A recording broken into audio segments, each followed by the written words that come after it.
tato itu selain bentuk mengekspresikan diri bahwa saya bebas, ini tubuhku adalah otoritasku, tubuhku adalah hakku, jadi itu adalah haknya saya ketika saya mentato.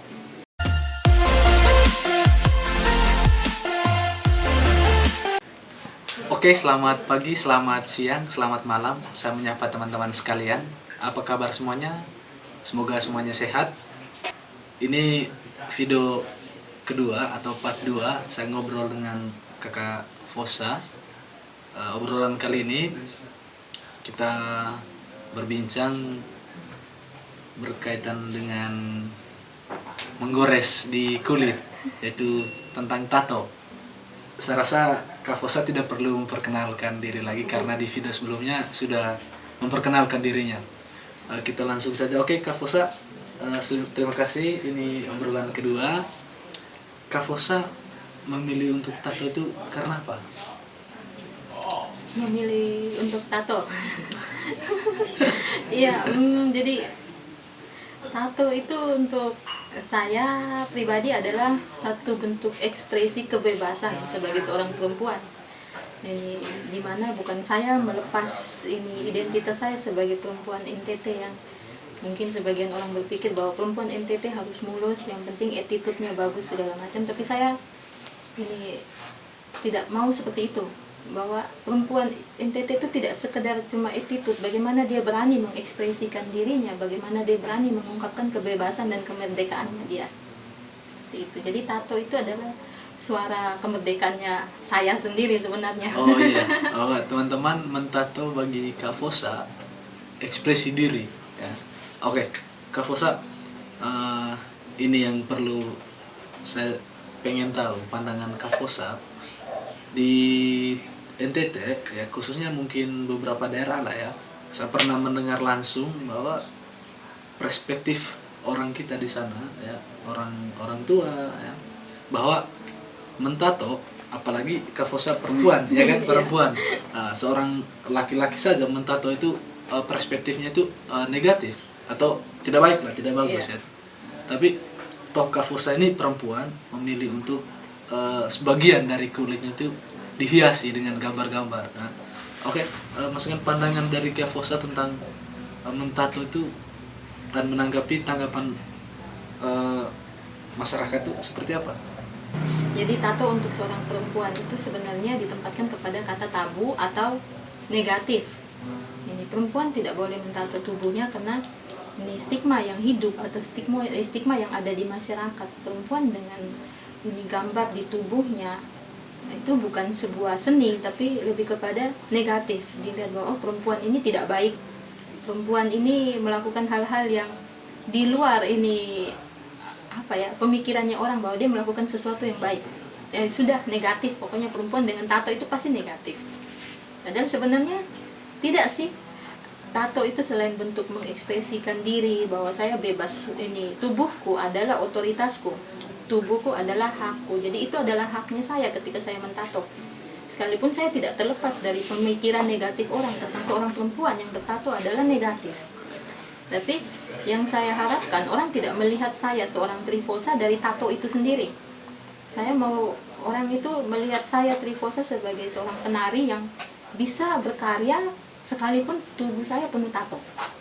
Jadi tato tidak membatasi saya untuk berkarya. Orang tidak melihat saya, orang tidak melihat saya ketika mereka mengundang saya atau menawarkan saya sebuah pekerjaan dalam artian saya menari. Karena dia punya tato berarti dia tidak boleh menari. Buktinya tidak, itu tidak terjadi. Yang orang lihat adalah karya yang saya berikan kepada orang lain, bahwa karya yang saya berikan itu indah. Jadi mereka tidak melihat dari tato di sekujur tubuh saya, itu tidak. Seperti itu bahwa teman-teman, tato bagi Kak Fosa merupakan ya selain mengekspresikan diri, tanda suatu kebebasan juga atau kemerdekaan terhadap dirinya, dan juga saya sih kayak logis karena memang tubuh kita, kulit kita, yang penting tidak mengganggu orang lain dan merugikan orang lain ya. Toh orang banyak menganggap ketika tubuhnya itu dilukisi atau dicoreti dengan berbagai jenis gambar, warna, itu kan suatu seni, suatu seni. Dan mungkin itu cara dia untuk mencari suatu kebahagiaan. Iya. Kenapa tidak? Ya, Iya, kan? benar. Justru karena perspektif kita menganggap tato itu tidak baik ya. Kadang juga di beberapa tempat kan tato ini bentuk perlawanan. Iya.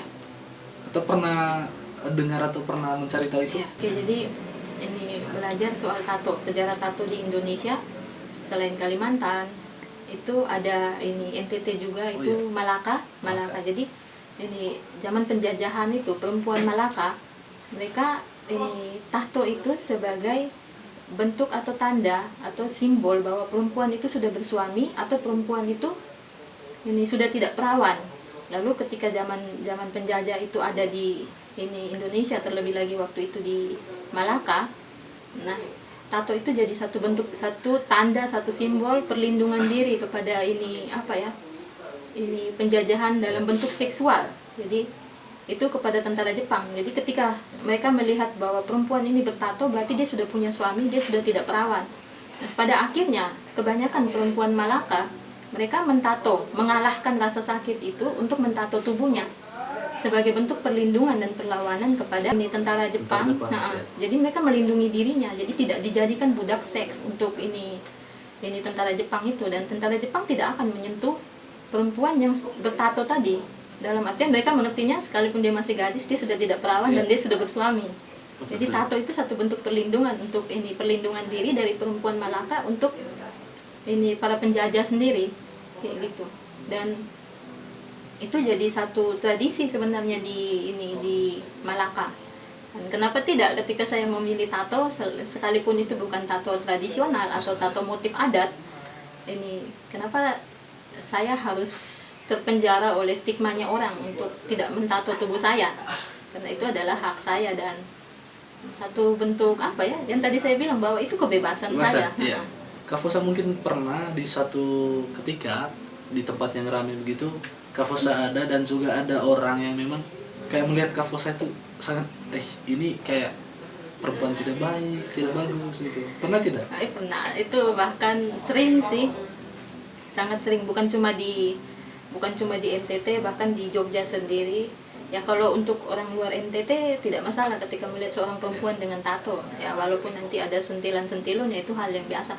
Tapi ketika ketemu sama teman-teman dari NTT, kita ketemu di Jogja, terus mereka harus melihat saya dari ujung kaki sampai ujung rambut, karena sebagian ini adalah tato, sebagian tubuh saya ada gambarnya. Itu mereka melihat penuh keheranan, atau bisa dia tato sedangkan dia orang NTT. Apa tidak tahu sih, perempuan dengan kulit hitam, rambut keriting pasti orang NTT, kalau tidak orang Indonesia Timur lah. Nah, kalau di NTT sendiri bukan hal yang baru ini. Ya walaupun awalnya sempat merasa tidak nyaman, tapi lama-lama menikmati. Ketika pulang NTT lalu diliatin seperti itu, ya sebenarnya risih sekali, sangat risih. Ini bukan hal yang baru. Mereka sering melihat di media sosial bahwa ada perempuan yang ini bertato, lalu tiba-tiba mereka, sepanjang mereka melihat di medsos, tiba-tiba melihat langsung, kan ya otomatis ada pembicaraan yang buruk juga. Tapi ya terserah sih sebenarnya, terserah orang mau membicarakan buruk tentang saya yang penuh tato ini. Saya tidak peduli, karena kembali lagi bahwa bagaimana saya bisa tetap menjadi diri saya sendiri, bagaimana saya tetap bisa bermanfaat buat orang lain. Oke, terima kasih untuk ceritanya Kak Fosa. Saya baru tahu bahwa Kak Fosa mengalami seperti itu. Ya, untuk teman-teman dan juga yang mampir di obrolan kami, mari kita mencoba untuk memberikan pemahaman ya tentang bertato, bahwa tato itu suatu pilihan ya. Tato itu pilihan, itu bagi saya. Dan juga memang tato ini kan seni ya, seni. Bukan berarti orang mentato itu dia itu tidak baik ya di mata masyarakat. Jangan lihat tatonya ya. Maka bagi saya obrolan seperti ini, kita mencoba, mari kita meluruskan stigma atau perspektif tentang tato itu suatu hal yang negatif ya. Kita akan membuka mata bahwa tato ini bagian dari seni dan juga bentuk ekspresi ya. Toh kalau memang tato itu membuat seseorang bahagia, kenapa tidak ya kan? Ya. Intinya bahwa tidak merugikan orang lain gitu. Silakan teman-teman yang mampir. Dan juga pada poin penting, obrolan kami ini tidak mengajak teman-teman untuk mentato, tidak, tapi mencoba untuk mari kita membuka pikiran, kita mencoba perspektif yang positif tentang mentato, ya kan? Benar-benar. Toh mentato itu kan bahagia, atau Iya. gimana ya? Kalau untuk saya sendiri, tato itu satu ekspresi bahwa tidak asal saya mentato sebuah gambar di tubuh. Jadi setiap gambar yang ada, dan saya rasa semua orang yang memilih tato itu tidak asal tato saja. Jadi semua tato, semua gambar itu tuh pasti punya makna tersendiri bagi orang yang mau mentato dirinya. Jadi semua tato itu punya artinya, punya maknanya untuk setiap orang yang memilih ditato kayak gitu. Oke, untuk teman-teman, seperti itu obrolan kami ya tentang tato. Terlebih khusus untuk teman-teman perempuan dari NTT ya, yang pernah dibully atau mendengarkan bahwa tato itu negatif. Teman-teman jangan mendengar atau jangan sampai teman-teman tuh stres atau terlalu memikirkan. Toh itu tubuh teman-teman, itu kulit teman-teman, teman-teman punya hak untuk mengelola itu ya. Silakan teman-teman ambil positifnya ya. Oke, terima kasih sudah mampir di obrolan kami tentang perspektif tato ya. Terima kasih sudah mampir. Silahkan komen kalau memang obrolan kami ada yang menarik, dan juga kalau ada yang mau request obrolan selanjutnya, silahkan nanti komen di kolom komentar. Oke, terima kasih Kak Fosa.